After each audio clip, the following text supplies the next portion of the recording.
നിങ്ങളിപ്പോ ഈ സ്ക്രീനിൽ ഒരു കത്ത് കാണുന്നുണ്ടാവും. നമ്മുടെ മുഖ്യധാരാ മാധ്യമങ്ങളൊന്നും ഇത് കാണിച്ചിട്ടില്ല. അവരുടെ കയ്യിൽ ഇല്ലാഞ്ഞിട്ടല്ല അവർ കാണിക്കില്ല. ഈ കത്തൊന്ന് ശ്രദ്ധിക്കണം കേട്ടോ.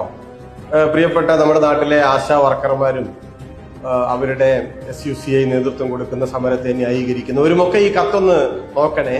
ഈ കത്ത് ഒക്ടോബർ 23-ാം തീയതി 2024 ഒക്ടോബർ 23-ന് കേന്ദ്ര ആരോഗ്യ മന്ത്രാലയത്തിലെ joint secretary Shri Saurabh Jain IAS, കേരളത്തിലെ ആരോഗ്യ additional chief secretary doctor Rajan N ഖോബ്രഗഡെക്ക് അയച്ചിട്ടുള്ള കത്താണ് നിങ്ങൾ ഈ സ്ക്രീനിൽ ഇപ്പോ കണ്ടുകൊണ്ടിരിക്കുന്നത്.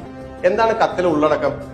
2023-24 സാമ്പത്തിക വർഷത്തിൽ NHMന്റെ വിഹിതമായി കേരളത്തിന് നൽകാനുള്ള പണം ലാപ്സ് ആയിപ്പോയി. അതുകൊണ്ട് അത് നിങ്ങൾക്ക് തരാൻ പറ്റില്ല. ഇതാണ് കത്തിന്റെ ഉള്ളടക്കം. ഞാൻ ചോദിക്കുകയാണ്, കഴിഞ്ഞ 23-24 സാമ്പത്തിക വർഷത്തിൽ കേന്ദ്ര സർക്കാർ കേരളത്തിന് NHMന്റെ വിഹിതത്തിൽ നൽകാനുള്ള പണം നൽകിയിട്ടില്ല എന്നാണല്ലോ ഇത്. കാരണം എന്താവട്ടെ, അതിലേക്ക് വരാം. അതാണല്ലോ കത്തിന്റെ ഉള്ളടക്കം. ഈ വിവരം നമ്മുടെ നാട്ടിൽ എത്ര ആളുകൾ അറിഞ്ഞിട്ടുണ്ട്? എത്ര മാധ്യമങ്ങൾ നമ്മളോട് പറഞ്ഞിട്ടുണ്ട്? എത്ര ആശാ വർക്കർമാർ ഇത് അറിഞ്ഞിട്ടുണ്ട്?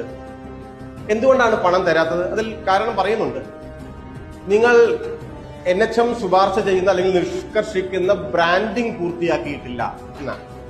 അതെന്താണ് ബ്രാൻഡിംഗ്? ഈ കേന്ദ്രാവിഷ്കൃത പദ്ധതികൾ കേന്ദ്രവും സംസ്ഥാനങ്ങളുമാണല്ലോ. അതിൽ കേന്ദ്ര സർക്കാരിന്റെ നിഷ്കർഷകൾ, മോദിയുടെ പടം, അവരുടെ പേര്, അവരുടെ പെയിന്റ്, അവർ പറയുന്ന പെയിന്റ്, ഇങ്ങനെയൊക്കെയാണ് കെട്ടിടങ്ങൾക്കൊക്കെ കൊടുക്കണമെന്നാണ്. അപ്പൊ ഇവിടെ എന്താണ് അവർ പറയുന്നത്? ആയുഷ്മാൻ ആരോഗ്യ മന്ദിർ എന്ന് പേര് മാറ്റണം, അതിന്റെ പെയിന്റിന്റെ കളറൊക്കെ മാറ്റണം. എന്തിന്റെ? നമ്മുടെ പ്രാഥമിക ആരോഗ്യ കേന്ദ്രത്തിന്റെ. നമ്മുടെ പേര് നോക്കുക, എത്ര നല്ല പേരാണ്, പ്രാഥമിക ആരോഗ്യ കേന്ദ്രം. അത് മാറ്റണമെന്നാണ്. കേരളം അതിന് തയ്യാറായില്ല. നമുക്കത് സ്വീകാര്യമല്ല. എന്തുകൊണ്ട്? 2-3 കാരണങ്ങളുണ്ട്.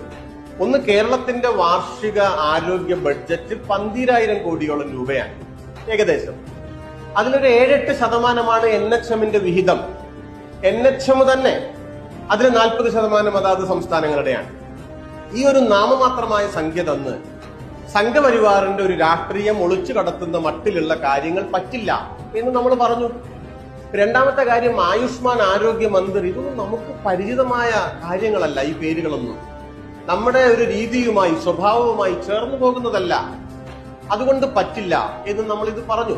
വീട് കൊടുക്കുന്നിടത്തും ഇതുപോലെ തന്നെയാണ്. PMAY 72,000 രൂപയും തന്ന് മോദിയുടെ പടം വെക്കണമെന്നാണ്. ഇവിടെ ബാക്കി 4 ലക്ഷത്തിൽ ബാക്കി കൊടുക്കുന്നത് സംസ്ഥാനങ്ങളാണ്. നമ്മൾ പറഞ്ഞു, ഇത് അവരുടെ വീടാണ്, ആ ജനങ്ങളുടെ. ഇതിൽ കേരളത്തിന്റെയോ കേന്ദ്രത്തിന്റെയോ ഒരു ചിഹ്നവും പതിക്കരുത്. മനുഷ്യരുടെ ആത്മാഭിമാനം വളരെ